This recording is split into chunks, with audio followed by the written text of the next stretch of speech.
Amém? Todos acharam? Os irmãos acharam? Louvado seja o nome do Senhor.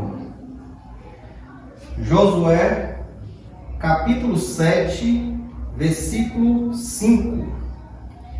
E os homens de Ai feriram dentre eles cerca de 36 homens, pois eles os perseguiram desde a frente da porta até Siberim, e os feriram na descida. Por isso o coração do povo se derreteu e se tornou como água. Até aí, irmãos. Amém. Irmãos, esta passagem aqui de Josué, capítulo 7 em diante, retrata quando o povo de Deus tinha acabado de conquistar Jericó. Uma grande conquista que para aos olhos humanos era algo inesperável, algo que nunca ia acontecer. Mas nós sabemos que para Deus nada é impossível. E Deus ali manda aquele povo rodear a cidade, aquela grande muralha, aquele povo rodeia por 7 vezes. Na última vez, Deus manda as trombetas tocarem. E quando acabasse de tocar as trombetas, Deus mandou o povo gritar. E quando o povo grita, aquelas muralhas caem ao chão. E aquele povo adentra aquela cidade e toma aquela cidade. Foi uma grande vitória para o povo de Israel. E ali, irmãos, depois dessa vitória, havia um reino à frente de Jericó. Era o reino de Ai. E ali tinha poucas pessoas. E Josué manda os espias ir lá espiar, ver o que é que tinha lá, como eram os homens de lá. E aqueles homens voltam dizendo, é poucas pessoas, nós vamos ganhar fácil. Fácil. Não tem muitos homens de guerra, a gente vai tomar o reino fácil. Pronto, e aquele povo se prepara para ir à batalha. E quando chega lá, aquele povo de Ai vem de encontro ao povo de Deus. E aquele povo, o povo de Deus tinha cerca de 3.000 homens valentes e fortes. E ali, naquela hora, aquela pouca população vem de encontro ao povo de Deus e ganha a guerra. E bota o povo de Deus para correr naquele lugar. E ali morrem 36 homens do povo de Deus. E quando Josué se depara com isso, Josué cai de joelho, rasga as suas vestes e enche a sua cabeça de pó, de terra, em humilhação a Deus, procurando saber por quê.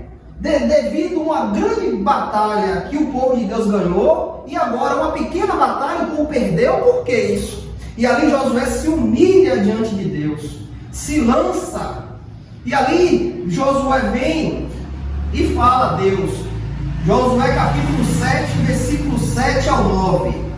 E ele disse ao povo, Josué capítulo 7, até o versículo 9. E Josué disse, ai, ó Senhor Deus, afinal, por que trouxeste este povo através do Jordão para nos entregar na mão dos amorreus, para nos destruir? Quem dera a Deus tivéssemos nós contendendo e habitando no outro lugar, no outro lado do Jordão. Ó Senhor, o que hei de dizer quando Israel virá as costas diante dos seus inimigos? Pois os cananeus e todos os habitantes da terra ouvirão isso e nos cercarão ao redor e extirparão o nosso nome na terra. E o que tu farás para com o teu grande nome? Josué se humilha diante de Deus, procurando saber o que foi que aconteceu. Deus entregou uma batalha tão grande, tão fácil na mão do povo de Deus, e quando foi contra um reino pequeno, o povo perdeu, ainda perdeu pessoas, perdeu os homens de guerra, 36 homens morreram, e ali Deus vem e se revela a Josué. Deus vem e fala por que aconteceu isso. Josué capítulo 7, versículo 10 ao 13. O Senhor Deus disse a Josué: levanta-te, porque jazes tu sobre a tua face. Israel pecou e eles também transgrediram o meu pacto, que lhe ordenei, pois até mesmo tomaram das coisas amaldiçoadas, e também roubaram e dissimularam, e colocaram-na entre os seus próprios apetrechos. Por isso os filhos de Israel não conseguiram se manter de pé diante dos seus inimigos, mas viraram as suas costas dos seus inimigos, porque estava amaldiçoado. Tampouco continuarei eu convosco, salvo se destruíres o amaldiçoado dentro de vós. Levanta-te, santifica o povo, e diz: santificai-vos para amanhã, pois assim diz o Senhor, Deus de Israel: a coisa amaldiçoada no meio de ti, ó Israel, tu não poderás se pôr de pé diante dos teus inimigos, enquanto não retirardes a coisa amaldiçoada do meio de vós. Este foi o motivo do povo perder aquela guerra pequena, uma batalha pequena contra um povo pequeno, um povo que não era muito instruído na guerra. Por que este povo perdeu? Porque o povo de Deus tinha coisa amaldiçoada dentro dele, no meio do arraial. Por quê? Se lembra de Acã? Acã estava no meio da batalha de Jericó.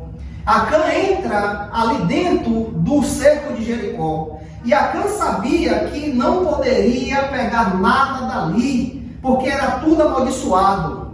E o ouro, a prata, o bronze, era para ser retirado e levado ao templo de Deus. Era para ser o tesouro de Deus. Ninguém poderia pegar nada. Mas o resto, Deus disse que era amaldiçoado. Não era para o povo tocar. Mas Acã, ele encontra uma capa babilônica, um ciclo de prata e uma colher de ouro. E ele pega esses apetrechos e leva para dentro do arraial, para dentro do povo de Deus. Ele leva para debaixo da sua tenda, cava um buraco e enterra. E ali, coisas amaldiçoadas, o tesouro que Deus disse que era dele, ele rouba para ele. Ele amaldiçoa o povo de Deus. E ali, quando aquele povo se lança contra os habitantes de Ai, o povo perde. Por quê? Deus não estava mais com aquele povo. A presença de Deus tinha saído. Porque eles pegaram coisas que não era para pegar. Eles fizeram coisas que não era para fazer. Eles desobedeceram a Deus. Porque Deus tinha falado. Deus falou: não pegue nada que é amaldiçoado. O ouro e a prata, o bronze será para o meu tesouro. Mas aquele homem deixou a cobiça falar. A cobiça falou mais alto. Ele viu uma capa babilônica, um ciclo de prata e uma colher de ouro. E aquele homem pega, quietinho, vai lá no arraial, cava um buraco debaixo da tenda dele e coloca tudo, pensando ele que Deus não tinha visto nada. O erro das pessoas, irmãos, às vezes é pensar que Deus não vê. Aí faz as coisas escondido, pensando que Deus não está vendo. Mas a palavra de Deus diz que Deus contempla tudo com olhos de fogo. Tudo Deus pode ver, irmãos. Se você for ao céu, Deus estará. Se você for debaixo da terra, Deus estará. Se você for nas profundezas do mar, Deus estará, irmão. Glória a Deus. Não tem como esconder nada de Deus. É por isso que a vida do crente tem que ser uma vida digna, uma vida honrosa, uma vida no temor da sua palavra, na obediência da palavra de Deus. É isso que Deus exige na sua palavra, obediência. Ouça, guarde, pratique, viva a palavra. Mas este homem cobiçou uma capa babilônica, um ciclo de prata e uma colher de ouro. E por causa dessa cobiça, ele e a família dele pagou o preço. A palavra diz, se você for lendo, a palavra diz que Josué chama o povo para se santificar, e todas as tribos se reúnem, se santificam, e ali Josué vai chamando tribo por tribo. Chama uma, chama outra, até Deus indicar a tribo que Acã servia. E indicando aquela tribo, Josué vai chamando família por família, até chegar em Acã. E quando chega em Acã, ele começa a falar, começa a se arrepender e dizer, foi eu que fiz. E Josué cai em pranto e diz, o que foi que tu fizestes? Fala o que foi que tu fez. Tu sabia que não era para fazer isso? Josué fica desesperado. E aquele homem confessa que ele pegou uma capa babilônica, um ciclo de prata e uma colher de ouro, uma cunha de ouro. E ali, irmãos, Deus é amor, mas é justiça. E ali aquele homem e toda a sua família, os animais, os jumentos, tudo que era dele é retirado do arraial. E ali aquela família é apedrejada. Ele, a mulher, os filhos, os parentes, os animais, todos são apedrejados e depois são queimados. Irmãos, não brinque com Deus. Não brinque com Deus. O mesmo Deus que direcionou o seu povo Israel é o mesmo Deus de hoje, irmãos. Glória a Deus. É o mesmo Deus, não mudou. Deus é imutável, Deus não muda. O mesmo Deus que direcionou a Acã a sofrer o prejuízo é o mesmo Deus que você serve hoje, irmãos. Mas hoje, irmãos, a hora, o dia, o momento está reservado. Tudo que tu faz hoje no escondido, tudo que tu encobre de Deus, pensando você que Ele não está vendo, naquele grande dia, irmão, estará tudo escrito nos livros das obras. A palavra diz que você vai se colocar diante do Senhor Jesus, do Deus vivo, e o livro das obras serão abertos. E ali vai contar tudo que você fez, tudo que você pensa que Deus não está vendo, ali vai estar escrito. E Deus vai lhe chamar e vai lhe perguntar. E maldito é aquele que ouvir dos lábios do Senhor, apartai-vos de mim. Apartai-vos de mim, porque eu nunca te conheci. Esse será maldito, irmãos. Essa justiça que vai se cair sobre este homem, sobre esta mulher, vai ser pior do que o que Acã sofreu.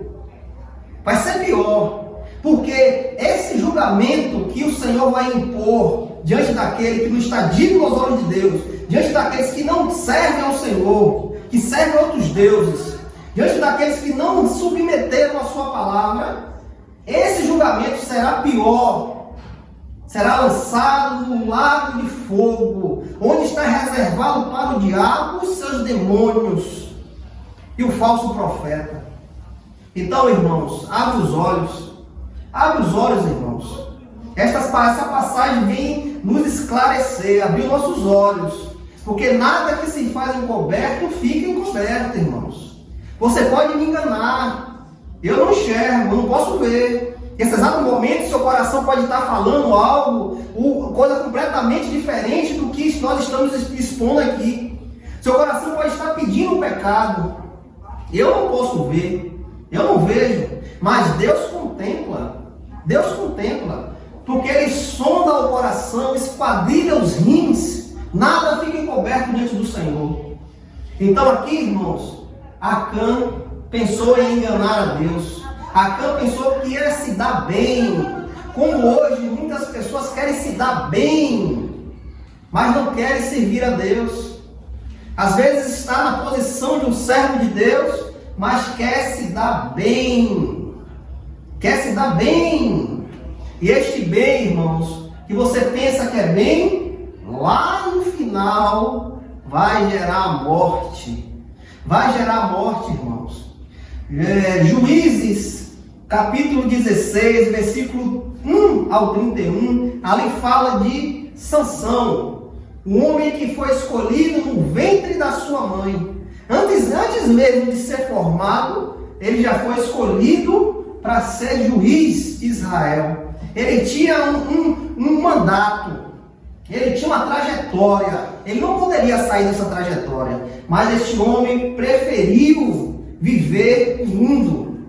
Este homem preferiu estar vivendo as coisas do mundo, as vontades, os desejos do seu coração. E nós vimos que Sansão pagou um alto preço por causa disso. Um alto preço.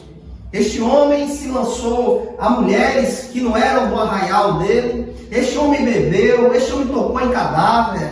Ele não podia fazer isso, pois ele era um nazireu. E ele pagou com a sua própria vida.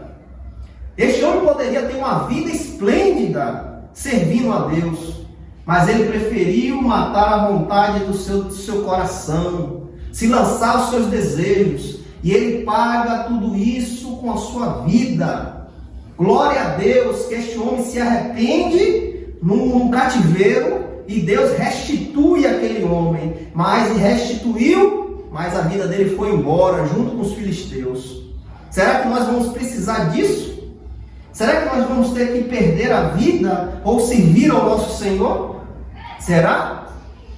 1 Samuel, capítulo 15, versículo 10 ao 11, ele fala de Saul, o rei Saul, um rei levantado por Deus. Deus manda Samuel ungir Saul como rei de Israel, porque o povo não queria Deus como rei. Eles queriam ter um rei que pudesse ver, pudesse pegar.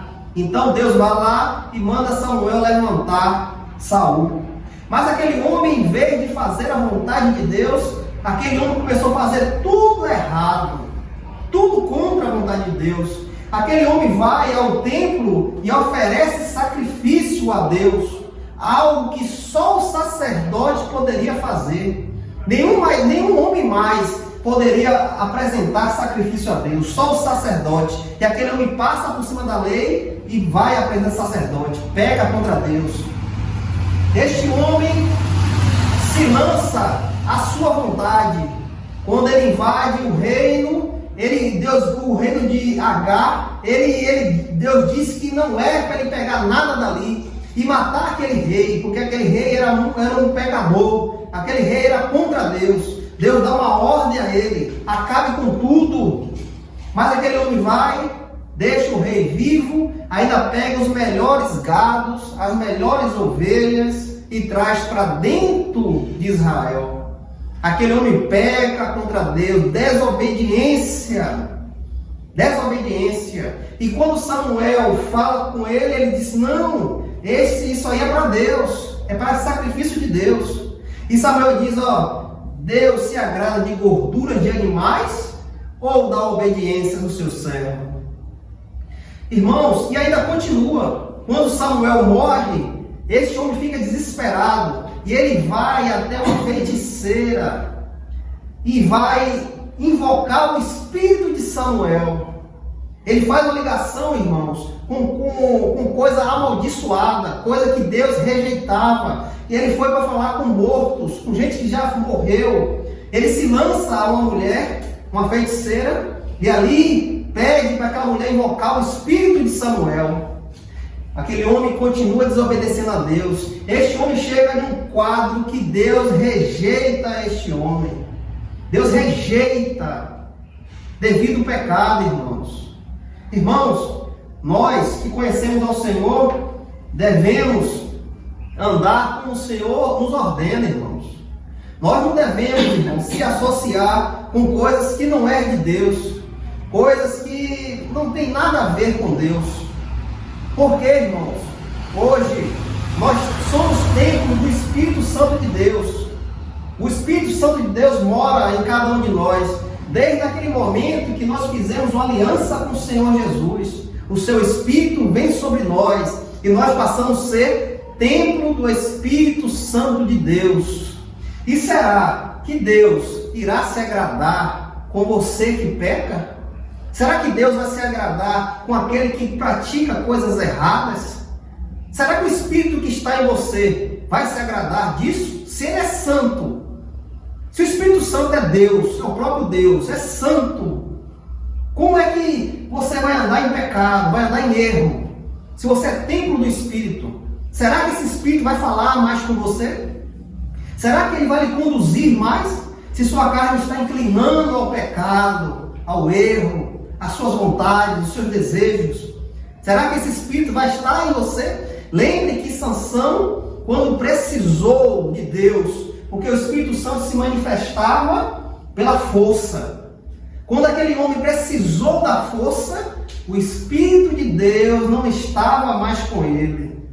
E aquele homem foi pego e virou um escravo. E nós, se nós andarmos em pecado, será que ele vai continuar nos conduzindo, falando ao nosso coração? Se a palavra de Deus disse, seja santo, porque seu Deus é santo. Será, irmãos? O apóstolo Paulo aqui nos fala em Efésios, capítulo 4, versículo 30. E não entristeçais o Espírito Santo de Deus, no qual estáis selados para o dia da redenção. Louvado seja o nome do Senhor. Por que Paulo diz que nós não devemos entristecer o Espírito Santo? Por quê? O Espírito Santo é o selo que Deus nos deu para o dia da redenção. Todos aqueles que estão selados pelo Espírito Santo, esses irão entrar nos portões celestiais. Mas se você entristece o Espírito Santo de Deus, será que ele vai continuar agindo, continuar te conduzindo? Será que ele vai continuar, irmãos, na tua vida? Será? Que garantia nós temos? Não temos garantia disso.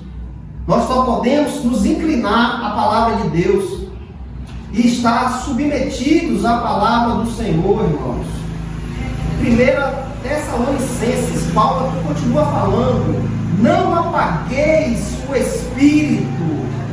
Não apague o Espírito. Por que Paulo nos dá essa afirmação? Não apague o Espírito. Não entristeça. Porque, irmão, o Espírito Santo é uma pessoa, irmão. O Espírito Santo não é um poder, não é uma manifestação. O Espírito Santo é uma pessoa. E sendo uma pessoa, irmãos, ele precisa ter relacionamento com você. Ele precisa estar alinhado com você, irmão. Ele precisa ser seu amigo, estar próximo. Você tem a sua esposa, você tem o seu marido, o que você tem com ele? É uma proximidade, é um vínculo.